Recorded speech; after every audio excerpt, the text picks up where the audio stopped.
SRN, and I'm here to say thank you to our loyal sponsors, schools, coaches, and friends. Your support continues to keep high school athletics on internet radio and webcast. It is our goal to highlight student athletes throughout our great state. We are scheduled to broadcast over 300 games this season, and you can find us broadcasting at high school football stadiums, basketball and volleyball courts, baseball and softball diamonds, next to the wrestling mats, at lacrosse fields, and the soccer pitch. If you would like to know more about how to get your favorite school on radio or webcast, contact us by email at coach@indianasrn.org. Coach has enjoyed his time with you during the Sportszone show. Thank you again. And if you're enjoying this show or would like to sponsor any of our broadcasts, you can contact us via email at coach@indianasrn.org. Thank you again for listening and watching Indiana SRN, where you're always in the game. And don't forget to join us Monday through Friday at 11 a.m. Eastern for the Sportszone. Indiana SRN, where you're always in the game.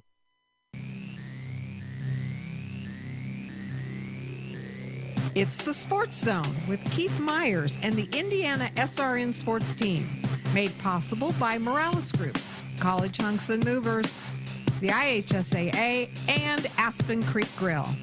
Now, let's join Keith and his guests. You know, at times I do guests just because I kind of like guests and I enjoy good people. And Greg Bowman is our guest this morning, and he's one of the guys that was with me when I started officiating, and I think we retired 2 years differently. I think I retired before you, but you got to work a couple of state championship games. But Greg is with us today, and thanks for joining us today on the Sportszone. Thanks, Keith.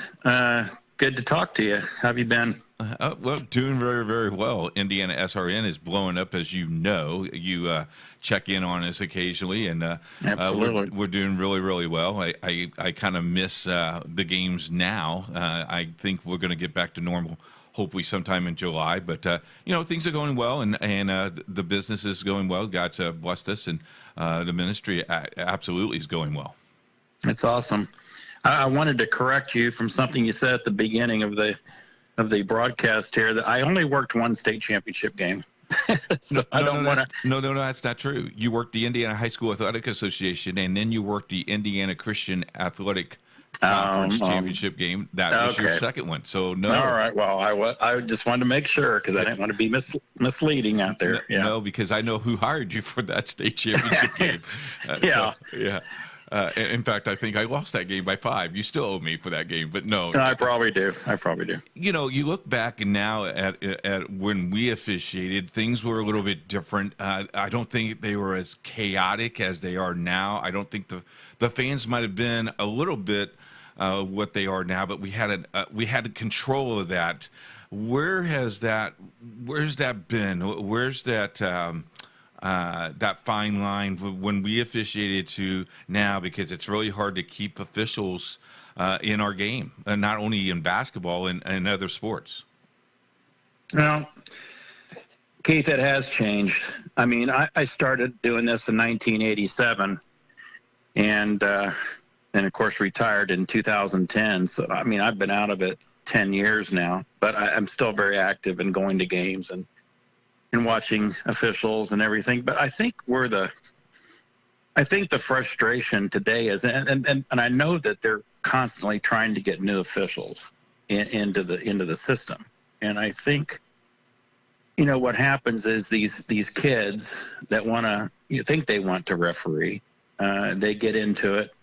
And of course, and I think you had this discussion with Rob Couch when you had him on the show, that kids want to immediately they want to ref college basketball, and they haven't even reffed a junior high basketball game yet. So, I mean, these kids get in and then they want to jump to the next level immediately. It just doesn't happen that way. You got to pay your dues. You got to spend time on the floor. You've got to study the rules. There's a lot of things that goes into officiating that a lot of people don't realize. It's more than just walking out on the floor with your striped shirt and blowing a whistle. There's a lot of things that go into it, training. And and just putting in the time and the effort that it takes to improve your craft. It's like anything else you do in life. You don't become an expert at it in the first year you're in something. It just takes time to develop. And I think, I don't know, it's kind of discouraging because these younger officials, they get into it and of course start out, as you know, doing, CYO games like you and I did, and junior high, and then freshman, then you work your way up, and it takes even quite a while to even get a varsity game. But going through that, working those lower level games, working AAU games, tournament games on the weekends during the summer, and kids today get very frustrated because you've got parents out there that are, to be honest with you, they're so into winning and their kids winning and their teams winning that they forget that these kids are just young and they're still trying to develop their skills playing, and so are the referees that are out there. They're trying to develop their skills in officiating a game and what they decide to allow or not allow. And I think the young refs get very, very frustrated when you've got fans that are constantly yelling at them and stuff that happens at some of these games in the summertime that people don't even realize happens, like getting chased off the floor and by fans and parents. And that's the ugly part of it. Yeah. But it does exist, and you can't like hide it and pretend it doesn't happen, but it does happen. And so, these young officials, they get into these games and they're like, wait a minute, this isn't even worth it. I'm not doing this for $20, the game, no way. Yeah, you make a good point. You make a real good point on a couple of things, and I think if we can train our parents more of the game, and I think there's a movement of doing that, Greg. I know we're working with some people behind the Stripes organization, Officially Human, as you know, those people. They're getting some training film for parents and maybe documenting a little bit of things they do and don't. I think you make a great point. When we started out, it took us at least 6 years to even get a real good JV game, let alone a varsity ball game. Absolutely. And so I can still remember my first varsity game ever was Madison Shaw versus Borden. Now, fortunately for me, I was 18 years old, and I was thrown into that because the varsity official didn't show up, and I was the only JV official that stick around. So that does happen. But I think if we can train parents and officials and maybe just relax a little bit and put fun back into the game, that would be a good start. I know. Unfortunately, it's passed down generation to generation. Kids watch their parents, in the stands, and they watch what they do when they go to games with them and how they yell at officials, and it's just something that's kind of passed down. And it's also, quite frankly, it's a part of the game. So when you go into officiating, or when you decide, hey, I'd like to be a referee in any sport, I don't care what it is, but let's just talk basketball because that's what I did. You accept that you're going to get yelled at because that's just the nature of it. And if you can't take that, if you can't take the criticism, if you can't, take that at all, then you shouldn't probably choose that avocation at all, because that's just part of it. And I think the IHSAA, and I think even the schools and the coaches, I think need to do, I'm not saying they're doing, but I think they need to do a better job maybe at identifying potential referees that may want to do this after they get out of school. Give them an opportunity to blow the whistle in some scrimmages and, some little scrimmages that they may have against another team that you don't have to have an IHSA license for, and start identifying kids early and give them an opportunity to do that. Have the IHSA then conduct more camps maybe during the summertime to promote officiating and, go on television and go on radio and advertise. We're going to have free camps for if you would like to become an official, if you ever thought about becoming an official. And then these kids will come to these camps. They will referee these AAU games, and that's how they're going to learn whether they want to do it or not. You learn pretty quick whether you really want to do this or not. I mean, you really have to love the game in order to put up with a lot of the stuff that that happens during the game. And you got to be a good communicator. There's just so many things involved in officiating that people just don't think about, I guess. And I really like the steps that the Sandra Walters and the association is doing. I think they're doing more of that and getting more and more people involved, which is a good thing for our sport, because I really think that we need some good officials. Hey, Greg, we're going to take a 2-minute break. When we come back, we got a lot more for you, all right? All right, thanks. We'll take a 2-minute break. We'll be back right after this. It's Indiana SRN, and it's the Sports Zone.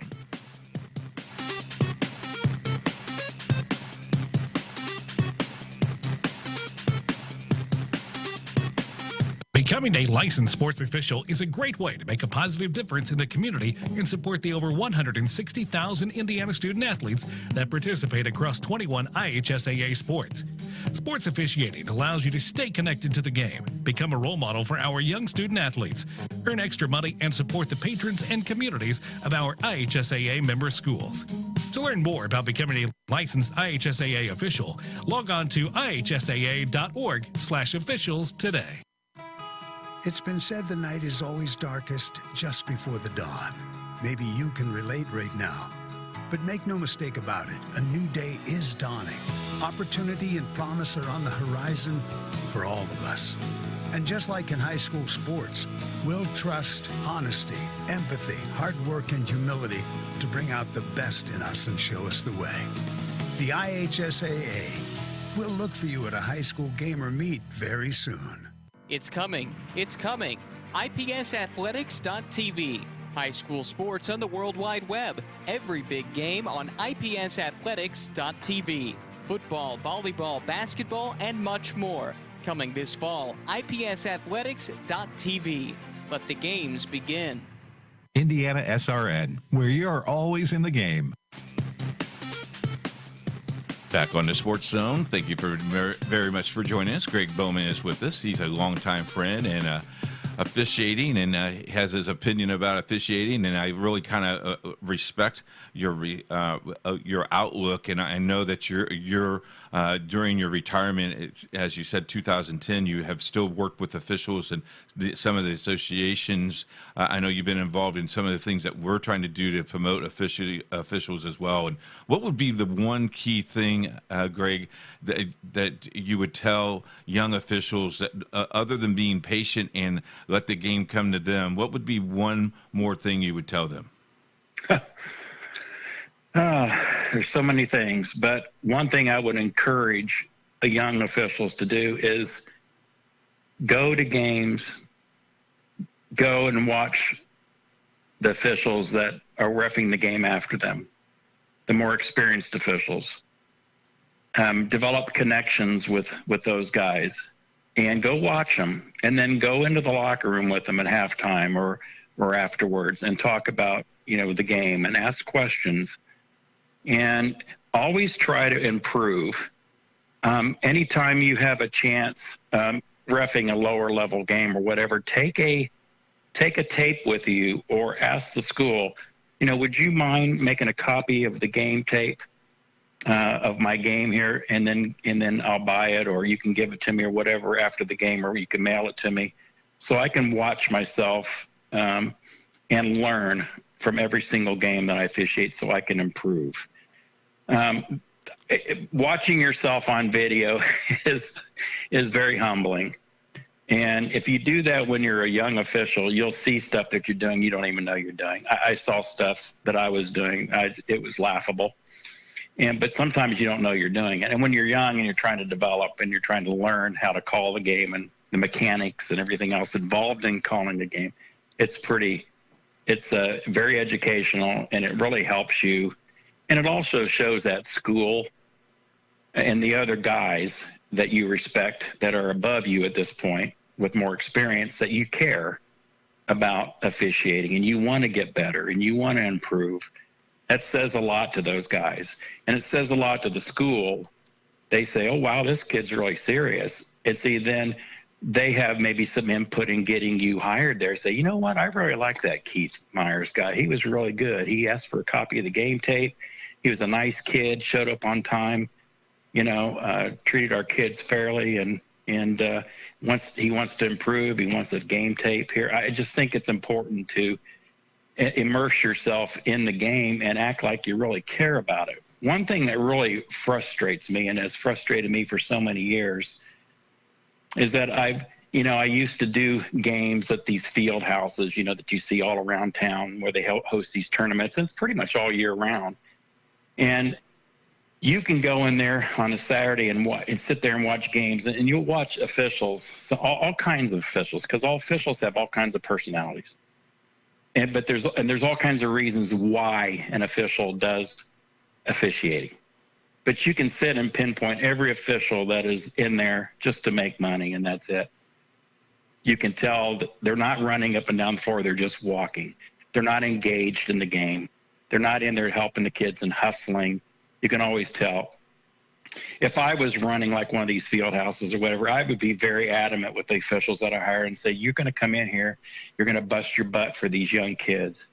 And when you make a call, you might even go over and explain to them why you called that or whatever. You can't do that with every call, obviously, or a game would go forever. But when you know what I'm saying, act like you care about being out there and when you're blowing your whistle. And then if you make a mistake, one of those games, you go to that coach, say, Coach, I'm sorry, I missed that call or whatever. I think more people should be, or more officials should be, more into the game, I guess, and act like they care about being out there, because you can sit there as a fan or just an observer, and you could tell who's really out there because they want to be, and who's out there because I just want to make a few bucks. Can you remember your first game you ever officiated? Oh boy, to be honest, I can't. And it was 1987, and a buddy of mine, Terry Kreider, got me into officiating, and it was I think it was obviously some junior high game or something like that. But and mentioning Terry Kreider, by the way, Terry really well. He just celebrated his 35th year of reffing high school basketball and retired. And yep.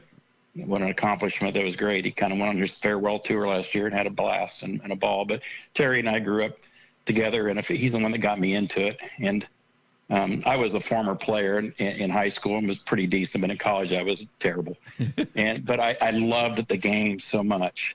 And I think there's a lot of kids out there that love the game of basketball, maybe just aren't good enough to go to the next level or whatever. And I think officiating is a good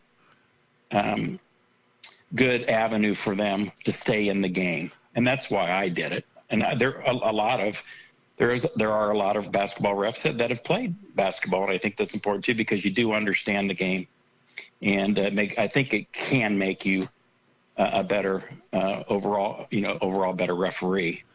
But no, the first game it was I'm sure it was some CYO game or something like that, and I was terrible. My first CYO game. You ready for this? Little Flower versus Our Lady of Lourdes at Our Lady of Lourdes, and Mr. Wilhelm was coaching Our Lady of Lourdes, and a guy. How do you remember that? And a guy named Tom Mormon, referee, coached Little Flower, and I can still remember because when I left the playing surface, because it was a cadet game, I even remember my partner. My partner was Don Nestor. I walked off the floor, and I was 17 years old, and Don Nestor says, you might want to think about another career. But I stayed I stayed with it, and, the rest is history. I was very blessed to be able to officiate, coach, athletic director, and now being involved with Indiana SRN. So, hey, Greg, thanks so much for your time. I appreciate it for reminiscing with us a little bit. Some hard things to accomplish for the association to keep our officials up and going, but we need them. I think we're on the right step, and good people like you behind this initiative will go a long way. Well, I appreciate the opportunity, Keith. I always love talking basketball, and anytime I could help you or help any other young official that might be listening to this, give me a call. I'd love to maybe come out and watch you sometime and get to know you. So I really enjoyed it, Keith, and good luck to you. Hey, by the way, when's the next time you're going to go to an Indiana SRN game? You missed the whole entire season this year. I know. I'm sorry. Come on, man. I'll get out there. Okay. I promise you. We'll take a break. When we come back, we got a lot more for you. It's the Sports Zone on Indiana SRN.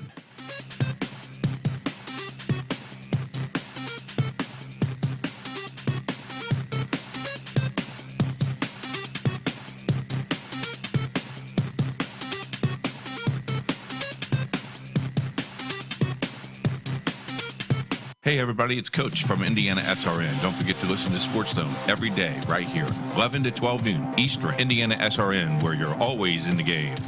Chimney Solutions, Indiana, 317-757-6979. The team here at Chimney Solutions travels throughout the Indianapolis area, making chimney and fireplace maintenance as easy, affordable, and stress-free as possible. Whether your chimney system is in need of a simple sweeping or some major repair work, you can count on the Chimney Safety Institute of America certified team at Chimney Solutions to take great care of you. Call us today at 317-757-6979. Chimney Solutions, Indiana. It is the Sports Zone on Indiana SRN. Joining us now is the athletic director at Charles Tindley School, Marcel Bonds. He's been there about 12 years, and he played basketball at Indianapolis Chittard when I coached Cecina. Coach Stevenson and Cecina was little rivalries back then, and you played on that team back in those days. Yes, I did. So I started playing at Chittard. Did not make the team my freshman year, and I was coming over from Washington Township area as an eighth, after my eighth grade, and just like anyone else trying to come in thinking, oh, I don't have to work hard. I'll just walk in. It's Bishop Chittard. I can make the freshman team easily. Right. And did not make it. And so went home right after that and just worked my tail off and, then became the starter on the JV team as a sophomore and team captain, and, then was on varsity my junior and senior year, and ultimately finished my senior year with our team winning city and sectionals in that same year in '88. So playing for Clovis Stinson and Tom Stevenson was just great, and kind of taught me about basketball as a whole. I was already a student of the game, but they used to always say, you're going to be a better coach than you are a player. You look at you look at that, and now you look at kids coming in at Tindley or any high school that think they're going to be a star right away in eighth grade. Man, you have history to tell them you have to work every day to be a good athlete and a better student. It's an everyday occurrence. Oh yes, it truly is, and with all technology and as much as things like ESPN has grown and all the the social media, these kids are seeing so many different ways about playing basketball and seeing all the highlights and everything, and so many kids just automatically think that they are NBA ready. I mean, there's nothing wrong with having those goals. I used to always say my job, even coaching middle school or coaching on the freshman level, is let's just see if you can make the high school team. I'm trying to get you, your skills enough to just make the high school team, and then we can go from there. And so, just the work ethic of trying to get kids to understand that it's you have to put in the work. You have to put in the work every day. Go ahead. Well, I'm sorry, but you talk about the kids watching, and with Indiana SRN, as you know, what we do, that has intensified greatly with high school sports, and I think we've been very good at the sport. And those kids are beginning, when we come in and do some of your games, they understand that they're going to be on TV. But man, their work ethic has been really good. I know we've had you a couple times. When you won the state championship, you had a couple times. Mm-hmm. Those kids' mindset was, we don't want to embarrass ourselves or our school, and kids seem to respond to that. What your thoughts on what we do and how kids respond to that? Well, it's you're absolutely right, and I think it's a mindset that kind of started. That's one of the reasons when I started over here at Tindley, just staying with the middle school, because I just really want to just focus on the fundamentals and just teaching everything about the game of basketball. Our middle school teams back then, we only had two plays. We had a man-to-man offense, and we had a zone offense. And I didn't want to, throw a lot at them. It was just, hey, I'm going to teach you how to dribble the ball. I'm going to teach you how to pass the ball. We're going to teach you how to play defense. We're going to teach you how to rebound. We're going to teach you the fundamentals of shooting. And then as they got to the high school level, as Bobby Warnell was the head coach and then Kevin Butler, the amount of work that they put in practice was kind of amazing. I mean, everything was just about fundamentals and drills and all of that. And, and it ended up showing in the game, And then once you teach kids those fundamentals, their natural talent will kind of come out to where you can allow them to be a little free and things like that. But we really stress, kind of knowing the game and doing what's right. So I think it was just easy for those kids to say, hey, we're going to learn these fundamentals. Once it gets into the game, now it becomes routine. And now we can let their, natural-born ability kind of take over. You talk about being there 12 years. You have built a very good program. Girls basketball has, here late, played very, very well and have dominated, have won a couple of semi-states and a lot of sectionals. Your football team last year did real well. You have a new football coach this year, but the football program is developing. The volleyball team has always been somewhat competitive, and then, of course, boys basketball speaks for itself. But what was the mindset going into getting at a one mindset of we're playing for Tindley and it's all together? What was that mindset going in? Well, first of all, Tindley, when the school was developed, it was developed strictly for academics. And, and as we developed our reputation for being a strong academic institution, as we started to get into the sports side, because one of the things I used to tell, Marcus Robinson back then is, hey, smart kids play sports too. And so as more and more kids came here for academics, it was, now let's match our academic excellence. Let's match that with our athletics. So just the same amount of work that we put in on the academic side, we're going to put in on the athletic side. So I think starting to develop that mindset of, can our athletics match the academic excellence that Tindley was known for? And, slowly we're getting to that point.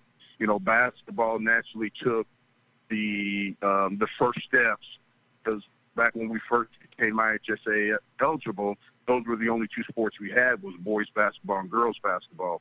And so, again, Bobby Warnell started the boys program. Kevin Merriweather started the girls program. And totally both of their commitments helped kind of push that. And so as basketball grew, then we found, hey, some other kids want to play some other sports. And so Sharifa Blackwell and Eugene Murray really pushed the volleyball. Again, Melvin Graham has taken over our football program, and he has that same mindset.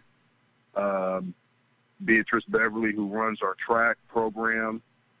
Marianne Slim runs our volleyball and cross-country program. So all of these, all these individuals just knew that we had to match our athletics with what our academics are. And because of that one mindset, it makes it very easy, kind of to do that. Marcel Bonds joins us. Marcel, we're going to take a break. When we come back, we're going to talk a little bit about the future of Tindley and a lot more. Can you stay with us? All right, thank you. We'll be back in 2 minutes. It's the Indiana SRN and the Sportszone. It's coming. It's coming. IPSathletics.tv. High school sports on the World Wide Web. Every big game on IPSathletics.tv. Football, volleyball, basketball, and much more. Coming this fall, IPSathletics.tv. Let the games begin. It's been said the night is always darkest just before the dawn. Maybe you can relate right now. But make no mistake about it, a new day is dawning. Opportunity and promise are on the horizon for all of us. And just like in high school sports, we'll trust honesty, empathy, hard work, and humility to bring out the best in us and show us the way. The IHSAA will look for you at a high school game or meet very soon. Indiana SRN, where you're always in the game. Hey, everybody, it's Coach from Indiana SRN. Don't forget to listen to Sportszone every day right here, 11 to 12 noon Eastern. Indiana SRN, where you're always in the game. Back on the Sportszone on Indiana SRN. Thank you very much for joining us. Marcel Bonds joins us. He's the athletic director at Tindley School. We talk about all the programs, and you know what we do on Indiana SRN. We just signed an agreement with IPS and the City Alliance. We've covered the city championships for the last 5-6 years. That marriage has been very, very good. Your thought on what we're doing and how that has grown, the City Alliance, and also now with this new deal with IPS.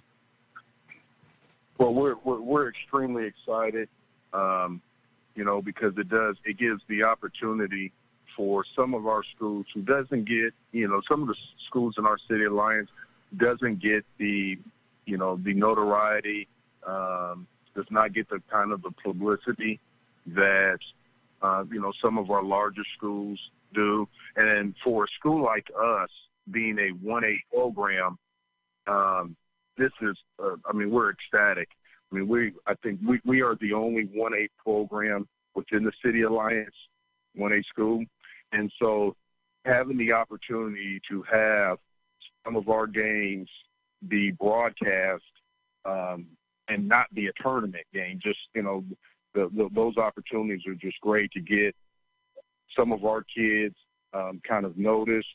We have some outstanding athletes in our sports, but again, because we're, that smaller school, here in Marion County, we kind of get, overlooked. And so we're looking forward to it. So now, it's the challenge for us. And my coaches, I'm telling them now that we have this opportunity, now we have to take the best advantage of it. So we have to be fully prepared as we enter games, knowing that we're going to be in the spotlight for some games, and for us to not only perform well, but more importantly, make Tindley show that Tindley is a proud institution, that, no matter if we win or lose, we're going to continue to fight and play well and be respectful, our players, our fans, our coaches, and everything. And so that's ultimately what, we can do. We know there's sometimes in some games that we may be totally outmatched, but, we don't go into it thinking that there's no chance for us to win. And so, our kids take on that attitude. Definitely our coaches do. And, it makes for a better atmosphere amongst the school. We get up for big games. And so we are truly looking forward to this opportunity that you guys provide in the City Alliance. Yeah, we're looking forward to having a relationship with all the City Alliance schools, and I know that you're trying to get some funding to get some games on so we can visit either your place, home or away. You look at your basketball schedules, both girls and boys. It's got to be the toughest 1A schedule in the state of Indiana. I would fire my athletic director if he made me have to play all those tough games that you have on your schedule. But and then football wise, you made some leaps and bounds, and you got some kids that's going to make some noise in the fall, don't you? Mm-hmm. Yes, we do. I mean, from the football standpoint, we have a young man, Antonio Robinson, who actually last year as a junior was the offensive player of the year within the city.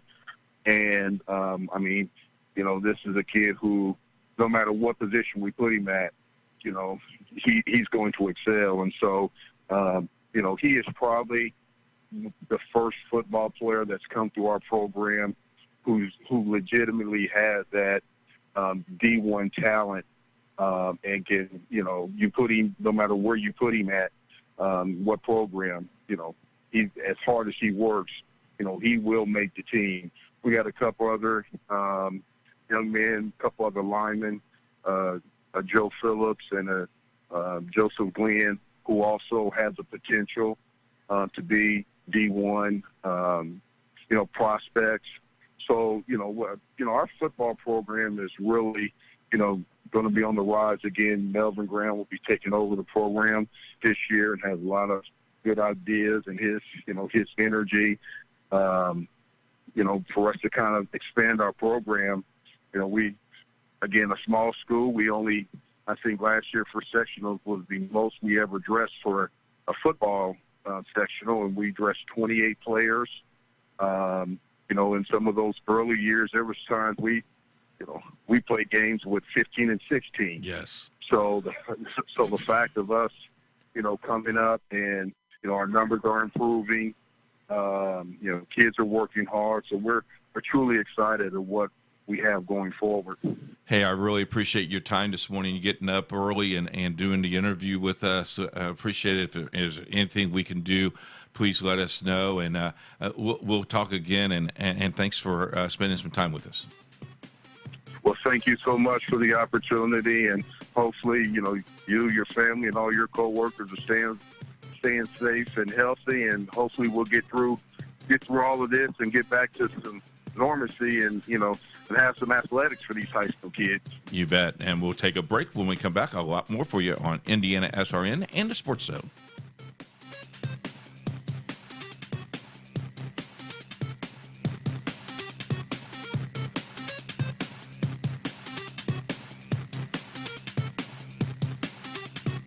Becoming a licensed sports official is a great way to make a positive difference in the community and support the over 160,000 Indiana student athletes that participate across 21 IHSAA sports.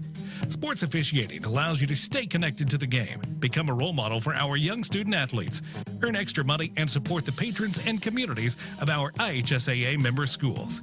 To learn more about becoming a licensed IHSAA official, log on to ihsaa.org/officials today. It's coming. It's coming. IPSathletics.tv. High school sports on the World Wide Web. Every big game on IPSathletics.tv. Football, volleyball, basketball, and much more. Coming this fall, IPSathletics.tv. Let the games begin. Indiana SRN, where you're always in the game. Minutes, because 15 minutes is not enough time for you and I to chat about high school basketball. And how you feeling? I know you have the virus and you're still fighting it. How's things going, and are things looking up for you? Yeah, Keith, 15 minutes doesn't do us justice. We could talk about how the family is in 15 minutes. Yeah, that's right. But no, and obviously with my liver transplant, my immune system is lowered much more so than a normal person's immune system.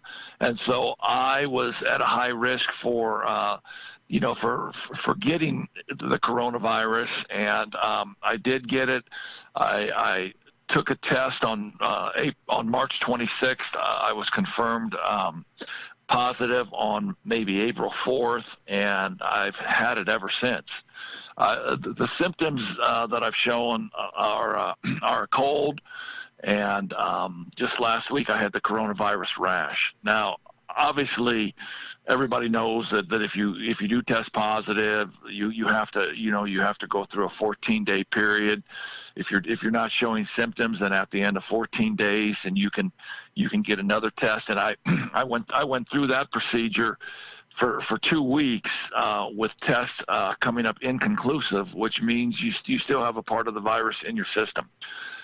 So every time you take one of those tests, you have to wait another week. So the third time I was set to take a post-coronavirus test, it actually came up positive, which shows that there's more coronavirus in your system. And at that point in time, then a rash, the coronavirus rash, popped up, and I battled that for about a week. Now I'm going into my 8th week of being quarantined in my house, and looking forward to taking a test on Wednesday to see what my status is. But in talking to the infectious disease doctors and talking to my liver transplant doctor, the virus can go through a normal person in maybe approximately 9 days, and with someone who's immune suppressed or has some other health problems, it could be maybe 6 to 8 weeks. So I'm really hoping that when I take my test this Wednesday, that it comes back negative, and I can resume doing the things that I want to do. You know what? I mean, it's kind of a catch-22 situation, because I don't sit back and feel sorry for myself, because of all the people, and people, and I know people that have been put on ventilators and have passed away and are just in immense pain. I'm if you take away the pink eye and the rash that I had, and the cold that I still have, I'm able to function and doing everything pretty good. But I'm just kind of tired of not being able to. I sent my kid to Lowe's the other day. I said, "You got to get this for me," and obviously he comes back with 9 different things that aren't what I sent him for. And so it would be nice to go to bed and sleep at night and be able to hug my wife and not 4 pillows. Right. So I understand. Hey, while we are on this subject, talk a little bit how strong your faith has been over this, because you and I think this is the 3rd or 4th time we have talked. I know you have helped our family in the past, and now I'm trying to help you through this. I love you, and we're praying for you. But how's your faith build on this? Yeah, I mean, God says throw it all on Him, and He'll get you through this. And obviously, a lot of my friends and a lot of my family have been praying for me, and those prayers are much appreciated. Obviously, I pray a ton, and there's a lot of times when I pray that I focus. I get to this point where I focus so much of my prayer on the other people that are really struggling and that are hooked up to ventilators, and I'm inconvenienced now. Now, don't get me wrong. I'm scared and I'm upset, and every time I wake up in the morning, I take a couple of deep breaths to make sure that my pulmonary system is working fine. But I just know a lot of people that are in a lot worse positions than I am. I thank God for that on one hand, but I also pray that we get this thing out of my system and I can go on to helping other people and to taking care of my family and doing the things I need to do from that standpoint. You're a top guy. You know that? You're a top guy. Okay, let's talk basketball. This guy, if you are new to the program or new to Coach Ron Hecklinski, this guy knows basketball frontward and forward and backwards and forwards. I got it out that time. And you know the game, and you've coached the game for a long time. I want to take you all the way back to 1996. Ben Davis and you guys in the semi-state. What went on? Yeah, that was a very, very good year for us in Anderson. And we've had a lot of good years. We were in a run of 4 years where I played 4 or 5 freshmen their first year, and that was the year that they were sophomores now. Now, during that entire run, I think we were like maybe 100 and maybe 12 or 15, something like that. And this was their sophomore year.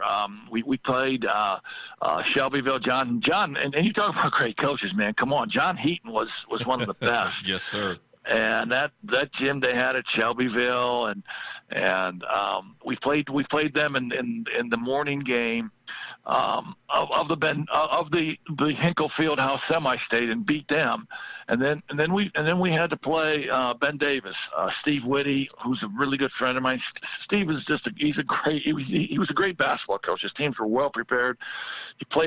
He ran a high-low style offense where he always had really, really good inside players. Courtney James was one of them, and so we beat Shelbyville. We eat lunch. We send the kids for a nap in the hotel for a couple hours. Then we go into the ballroom of the hotel, tape off the floor, move all the tables, and now we're going to go through our scouting report and our walkthrough and everything on Ben Davis. And Ben Davis is, I mean, they were just really tough to prepare for. They had a player named Mike Poisel, I believe, was his name. He was a phenomenal 3-point shooter. I mean, he wasn't good, he wasn't great. He was lights out from the 3 line, and we knew this going in. We had a good little guard named Tyson Jones, who was a really good defender, and man, the game was tight. The crowd was great, and Anderson, Ben Davis sets up for a great semi-state championship game, and we're playing. We're a couple. I mean, the game's back and forth. We're up 2, they're up 2. I think late in the game, we're up 2, and we do a great job on Poisel. One of the big plays, Don Carlisle. Now, if I'm not mistaken, I think Don Carlisle might be the head coach at Ben Davis now. Is he? That's correct. Yeah, Don Carlisle. They ran a free throw fast break where we make and they run a free throw fast break system. Carlisle goes down the lane, beats everybody down for a layup. They tie it up. We go up 2 again, maybe under a minute. We're up 2 again, and Ben Davis takes a shot. There's a scramble for the rebound, the offensive rebound. Tyson Jones, who just didn't leave Poisel, never left him for 31 minutes. Tries to get involved in the scramble for the rebound. The ball gets kicked out by Ben Davis.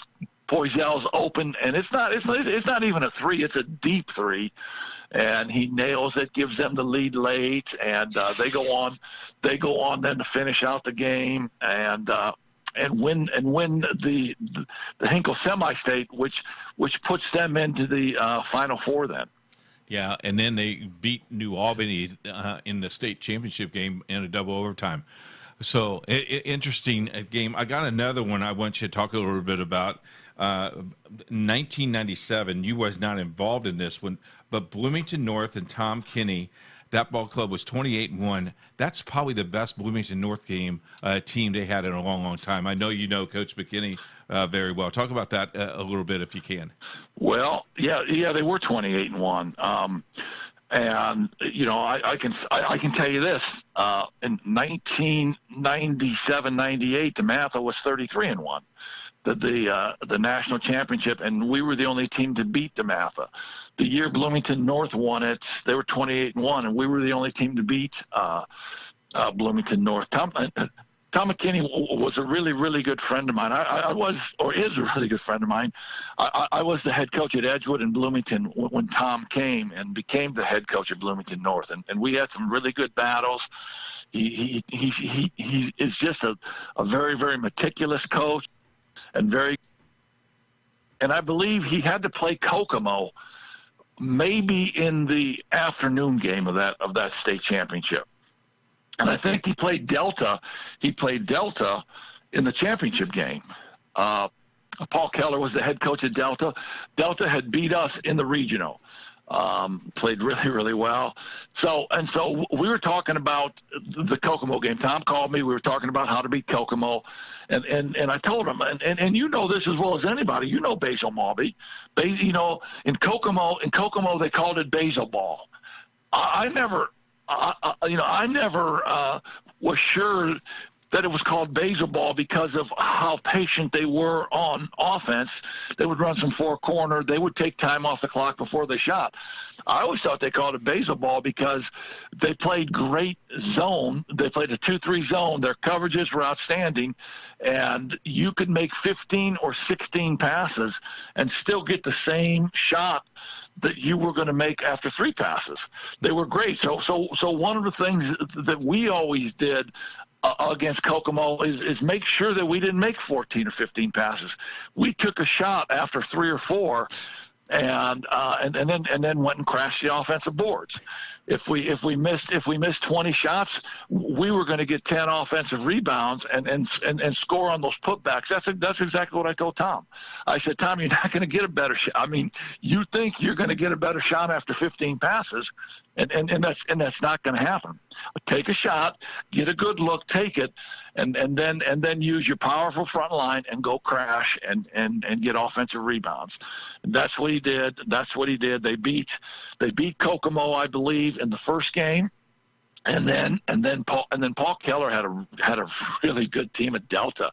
Delta's a 3A school now, and they had a great guard named Petey Jackson who had a stellar career at Ball State, and Delta played them really, really well. They had a wing player named Rob Robbins who also had a stellar basketball career at Ball State. And it's not often that you get 2 Division I guys on a 3A school, but hence that was the last tournament with no classes. That was the last one-class tournament. That's probably a better way to say it. Yeah. That was a great game. Tom McKinney's Bloomington North Cougars played really well and won the state championship 28-1. The only blemish was to the Anderson Indians, and 33-1 DeMatha in 97-98. That was the only. I mean, their blemish was to the Anderson Indians. And so your question, and this would be a very, very valid question. Why weren't the Anderson Indians in the state championship game? Well, it's not because of good coaching, because you had great coaching. Well, if we get 60 minutes one time, we'll talk about that, because okay. I have a lot of theories about that. Hey, you've been in a lot of state championships, or been involved in a lot of state championship games, and you've been a basketball fan since you've grown up. What got you hooked on Hoosier Hysteria? I know the obvious answer, but give us the tell of the tape. What just got you hooked? Well, in South Bend, South Bend basketball in the 60s and 70s and in the 80s was fantastic. I had an older brother that went to South Bend, Washington, and South Bend, Washington was a great basketball school. I remember when I was 7 or 8 years old, they had 2 twins named Lloyd and Floyd Kerr. They were great high school players. They both went on to play at Colorado University. And I remember, and we did this, and I'm sure you did this, and especially up in South Bend with the snow, we would go shovel off the courts. We would take gloves, we would cut the fingers off of them, and I was Lloyd and I was Floyd Kerr. In my driveway, I was Bobby Johnson, the great guard for Washington. We just back in those days, the sectional championship game was the only game on TV. On WSBT, Channel 22, man, we were showered, we were in the pajamas, we were in front of that TV on sectional championship night, and we were every one of those players. Yep. Every one of those players. Yep. And Michigan City was good. We were Michigan City players. South Bend St. Joe was good. And I think, I think that's when it really started. And then when you have the opportunity to grow up and play your sectional championship games in high school on Notre Dame's court, the Athletic and Convocation Center. We played a holiday tournament on Notre Dame's court. That's when it started. My dad played at Indiana University for 2 years before he had to go to the war. I had older brothers, and I was Lloyd and Floyd Kerr in the driveway when I was 7 or 8 years old. My fondest memory is when I was a young lad watching the state championship, and Tom Carnegie, Coach Tony Hinkle, Hilliard Gates, and Howdy Bell was in the Tournament Central scoreboard center, and that's what you grew up on. Saturday night you're watching those games on Channel 4 here in Indianapolis. Got me hooked, and I think today is one of the reasons why Indiana SRN is doing what we're doing, because that was a dream of mine of doing broadcasts of those games, and now get to do that for all these years that we've done it. It's just a lot of fun. Yeah, I think that's phenomenal, and I think what you do, why you do it, and what it stands for is phenomenal. Now, I'm going to beat you to the punch here, because I'm thinking you might ask me, as a youngster, what was my favorite state championship team watching, and that was going to be my next question. You know me too well, Coach. I mean, plain and simple, East Chicago. I mean, Pete Trigovich, Tim Stoddard, Junior Bridgman, Darnell Adel, and Reuben Bailey, the starting five. John Maladette, the head coach, was just a phenomenal team to watch. I mean, phenomenal. Now, go ahead and ask me what I had for breakfast. I can't tell you, but I can remember all five of those starters, and I can remember them like it was yesterday. Once I saw that team play, I began to follow the state championship games all the time. Yeah, we're going to take a break, Coach. When we come back, we got a lot more memories to go down memory lane. All right, can you take a 2-minute break with us and come right back? Yes, sir. All right, we'll take a 2-minute break. It's the Sports Zone on Indiana SRN.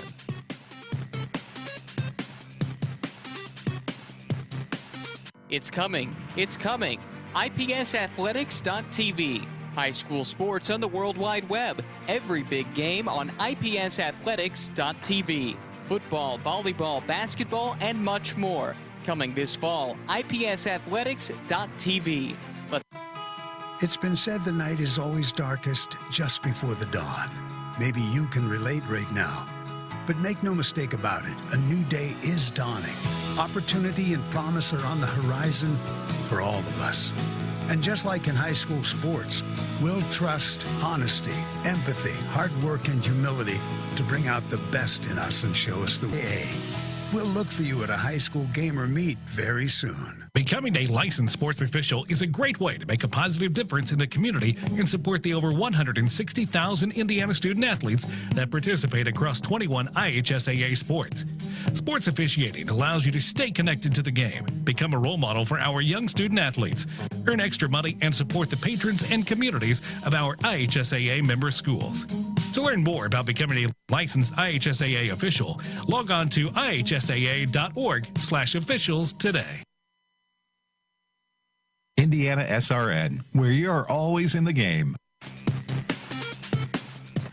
Back on the Sports Zone on Indiana SRN, a good friend of ours on hotline, Coach Ron Hecklinski from Mishawaka, coaches the Mishawaka ball club up there. And Coach, this year Indiana SRN landed a new contract with Indianapolis Public Schools. It will be ipsathletics.com for a lot of basketball, a lot of football and volleyball. Looking forward to that. And when you were in Cecina, I know that we tried to get involved with that. Now that that's transpired, is that good not only for the IPS teams but maybe the City Alliance as well? Yeah, no, I think it's a great move, not only for them but for you guys. It's great basketball. I mean, when you think of IPS and you think of Addicts, you think of Indianapolis Tech. Now, correct me if I'm wrong, but is Indianapolis Manual still a high school now? No, they are not. It's the 4 IPS schools now will be Shortridge, Addicts, Washington, and Tech. Yeah, no, I'll tell you, back in the days, those were all great high school basketball programs and great players. And obviously not only will the games of those four schools you'll be broadcasting their opponents, which obviously are mostly Indianapolis area schools also. So I think people in the realm of listening to your games now will they be simulcast or just radio? They're going to be on webcast, so they'll be on web TV, which is brilliant. Well, you know what? I'm thinking you need to get your schedule out, and I'm thinking you need to take a look at when Mishawaka High School isn't playing, and I may have to make a couple trips down to Indianapolis and get on a couple of those broadcasts because I love those games. I think the places to play. Indianapolis Tech is great. Crispus Attucks has it rolling. Indianapolis, Washington. You talk about Steve Downing and George McGinnis, man. You talk about the tradition of those schools. I think it's a great move for you and for the city of Indianapolis. You look at Shortridge, though. Shortridge also played in state championship games before, and all those gyms, the history that is in those gymnasiums are amazing. Yeah, I think I agree. I agree 100%. When I was coaching at Anderson and I was looking to fill our schedule, I talked to some of the Indianapolis Tech people and we decided to schedule. Now they are in the North Central Conference, but they were one of the founding members of the North Central Conference. But just to have the opportunity to take my team to Tech and play in that gym over there was a great honor, and I remember the first time we did that, and you start thinking about some of the greaters that played on that floor. Yeah, Landon Turner Landon Turner played on that team. Lyle's kid just recently now has been out a long time. You go back to the city tournament, Coach, when I was back at Howe High School in 1978, now it shows you how old I am, playing the semifinals at Howe in the morning and turn around and play the finals at Tech that night was crazy. And I remember that Broad Ripple upset Tech High School, and everybody ran to Tech High School to tear down all the decorations because they didn't want everybody to think that they were going to win a city championship. And Broad Ripple was very, very good that year. Yeah, Broad Ripple was really good that year, and just great athletes in the city of Indianapolis, just great basketball coaches in the city of Indianapolis. One of the things that I used to always tell my Anderson teams, playing so many of those schools, was that you can play kids from Kokomo, you can play kids from Merriam, but once you play kids from the city, you're going to see the toughness. You're going to see the toughness of how hard those kids play. Game in and game out. A lot of times it was really the only way out for a lot of those players, and they knew it. They They played like that. They played with a chip on their shoulder, and they knew it. Remember the Broad Ripple team. The kid's name escapes me. Playing in the NBA today. Hill, Mr. Hill.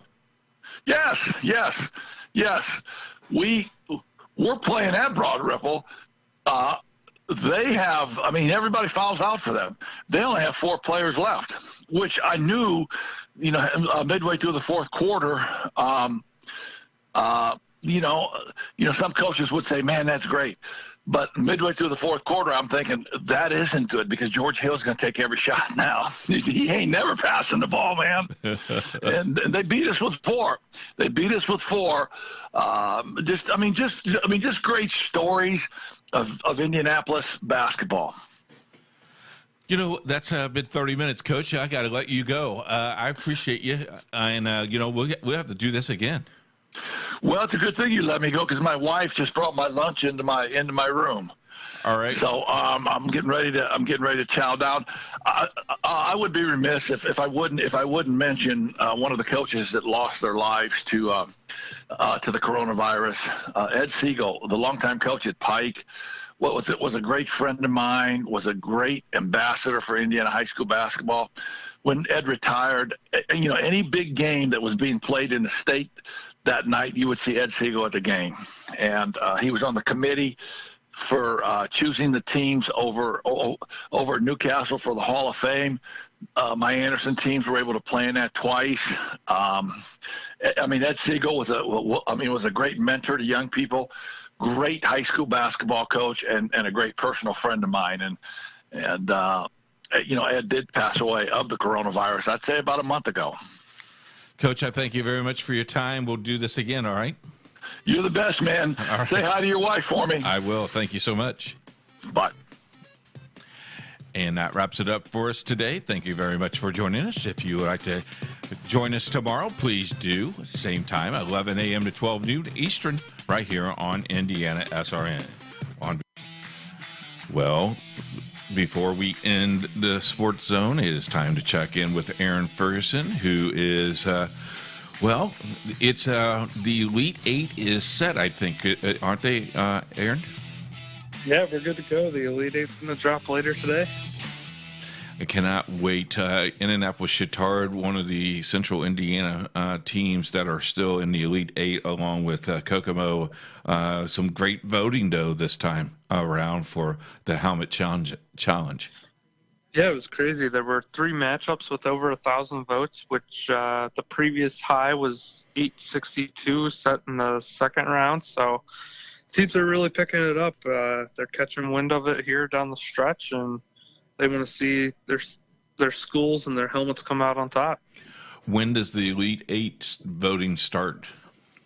Yeah, that'll start this afternoon, or either 12 or 1 o'clock Eastern, and that'll go until Friday, and then the Final Four will kick off Saturday, and the championships will start on Tuesday. Boy, keep it posted, and it's going to be a lot of fun. If people want to vote or get a hold of you, I know it's too late to do the helmets, but if they want to reach you or contact you, how do they contact you, and how do they vote starting at 1 o'clock Eastern? Yeah, just go to my Twitter page. It's at sports_Aaron, AARON. And if you want to reach me, you can just message me on Twitter there. Or if you're looking to vote, there's going to be a thread on the top of my page.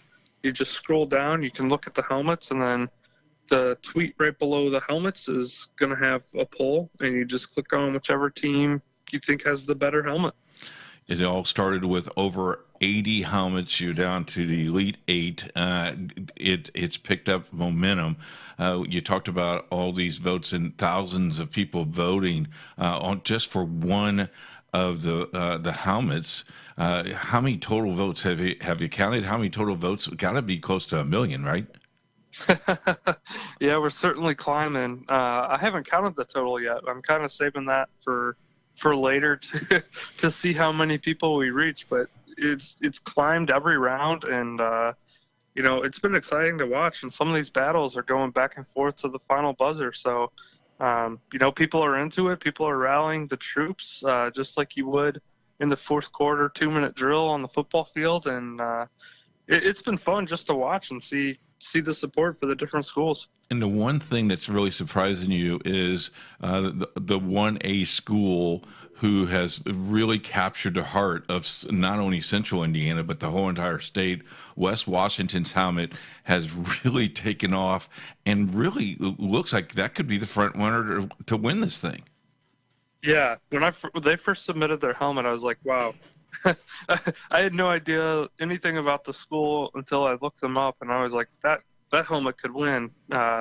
And they've proven it, even despite being a smaller school. They're here in the Elite Eight, and it helps being unique, I think, in that they're the Senators and have their own mascot, Senator Sam, on their helmet. So yeah, we'll see how far they go. It'll be fun to see how the small school goes up against these giants.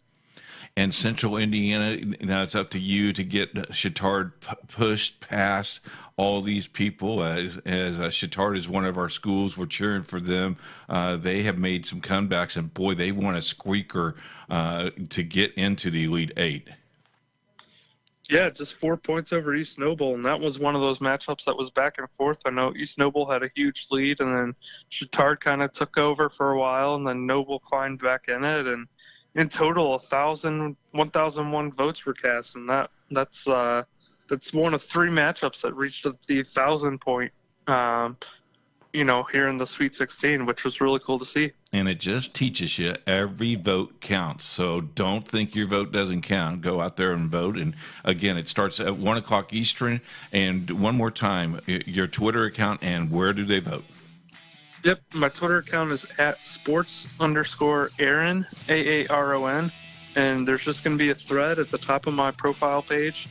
And you'll see the helmets below it. And then there's going to be a poll right below each matchup. And you can just click on the name of the school that you think has the better helmet. And voting lasts till Friday, so go out there and vote. Aaron, we'll talk to you again. Thanks so much. Sounds good. Thanks for having me, Keith. You bet. That wraps it up for us for today. To the Sports Zone, join us tomorrow. Goodbye, everyone.